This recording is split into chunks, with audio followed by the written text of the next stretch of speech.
ሰላም ጤና ይስጥልኝ። የአንድ ዩቲዩብ ነው። አዳዲስና ሰበር መረጃዎች እንዲደርሷችሁ ቻናሉን ላይክ እና ሰብስክራይብ እያደረጋችሁ አብራችሁ ቆዩ። ሰበርና አዳዲስ መረጃዎች ተሰምተዋል። በደቡብ ሱዳን የአውሮፕላን አደጋ ደረሰ። ከዋና ከተማዋ ጁባ በቅርብ ርቀት ላይ በደረሰ የአውሮፕላን መከስከስ አብራሪውን ጨምሮ በመለስተኛ አውሮፕላኗ ውስጥ ያሉት ሁሉም ሰዎች መሞታቸውን የሀገሪቱ ሲቪል አቪዬሽን ባለስልጣን ተናግረዋል።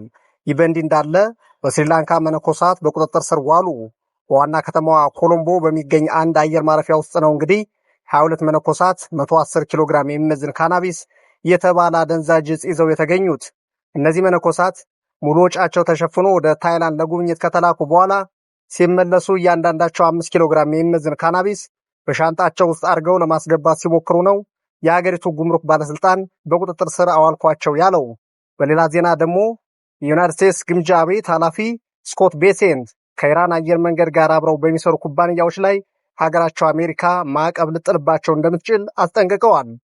ኃላፊው ያሉት የኢራን አየር መንገዶች ከጦርነቱ በኋላ ለመጀመሪያ ጊዜ ነው የተባለለትን በዚህ ሳምንት መጨረሻ በረራ ማድረግ መጀመራቸውን የሀገር ውስጥ የዜና ወኪሎች መዘግባቸውን ተከትሎ ነው ተብሏል። በተያያዘ ዜና ቅዳሜ ምሽት በዋይት ሀውስ የጋዜጠኞች የራት ግብዣ ፕሮግራም ላይ ጥይት ተኩሶ ዝግጅቱን የበጠበጠው የ31 ዓመቱ የካሊፎርኒያ ነዋሪ ላይ ዛሬ ክስ ተመስርቶበታል።